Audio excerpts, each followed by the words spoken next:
السلام عليكم ورحمة الله وبركاته. ما تنسوش تصلوا على النبي، ويلا بينا نجرب الترند الجديد ما بين بلبن وما بين وزير الحلو بتاع الهقة واللقة. يلا بينا. ده أول حاجة. الكمية حلوة مناسبة. دوت جايباه ب90 جنيه، للعلم أنا كنت جايباه قبل كده من الفرع نفسه كان ب80 جنيه، هو عشان طلباه من طلبات فزود 10 جنيه. ودوت جايباه من الفرع نفسه، جايباه ب75 جنيه. تمام. التوصيل ما بينهم هما الاتنين ما اقدرش ان انا اقارن، بس الاتنين تقريبا جم في نفس الوقت، كان 3 دقايق فرق او حاجه يعني. فهنبدا ان احنا نشوف الدنيا. ده بلبن. والغلاف بتاعه يعني حلو. اما بالنسبه لوزير الحلو، ده اهو برضو ب75 جنيه، والتوصيل 35. ده كنت جايباه ب115، ده ب110 بالتوصيل.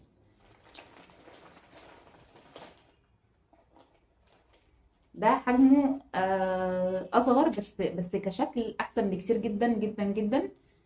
هنا انا جايباه الساده، لكن هنا جايباه اللي هو بالفراوله، لان هما ما كانش عندهم الساده. فان انا لو انا جبت حاجه مثلا زي بيستاشيو، زي شوكليت، اي حاجه من ديت، هتبقى طعمها مزز زياده عن اللزوم، لان هي كده كده اوريدي مسكره قوي. فقلت اجيب اللي هي بالفراوله، يعني دي اوريدي فيها فراوله من تحت، ودي فيها فراوله، فهيبقى الطعم الاتنين ايه، نعرف ان احنا نقارن ما بينهم. هنا الشنطه بتاعتهم مش قد كده، ده الشنطة بتاعتهم يعني محترمة شوية. يلا هنقول بسم الله.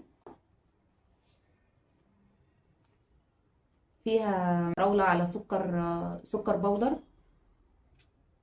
على كريمة بتاعتهم. هنبدأ ندوق ونقول بسم الله. أنا بالنسبة لي جربتها قبل كده وطعمها 10 من 10، لأن سكرها مظبوط. بس لو شالوا السكر اللي هو البودر اللي على الوش دوت، هتبقى مظبوطة زيادة عن اللزوم. هنبدأ بقى نشوف وزير الحلو، الهقة. يعني الجمال هو اللي بيتكلم مش أنا. لا ما شاء الله شكلها أحلى بكتير. بسم الله. حتى الكريمة بتاعتهم مختلفة شوية. هو كطعم ما بين الاتنين مفهومش اصلا مقارنة خالص، اللي بيقارن ما بين دوت بيقول ده نفس طعم دوت او في تقارب ما بينهم. مفيش تقارب ما بينهم اطلاقا. دي كريمة مختلفة خالص عن الكريمة ديت. الكريمة اللي هنا دي كريمة يعني طعمها كريمي كده وفيها لبن ومخدومة. ده كاسترد العادي الطبيعي اللي احنا بنعمله في البيت، ويعني دي طبيعية جدا وسكرها ازيد، لكن اللي ما بيحبش السكر واللي بيعمل دايت وبيخاف على جسمه شوية، دي هتبقى ممتازة ممتازة ممتازة. لكن دي يعني مقارنة بيها، دي غير دي خالص. دي حمادة ودي حمادة تانية خالص، يعني مفيش مقارنة. لو انا هدي درجة، هدي ديت بالنسبة للسكر بتاعها ومخدومة وكريمة 10 من 10 كطعمها هي خاص بيها. وديت برضو ك10 من 10، يعني كبرضو كمنتج خاص بيها هي، لكن ده غير ده خالص. وكانت تجربة جميلة جدا.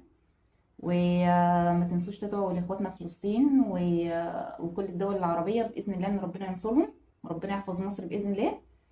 وكانت تجربة جميلة، والسلام عليكم بقى، اروح اكلهم قبل ما حد يجي.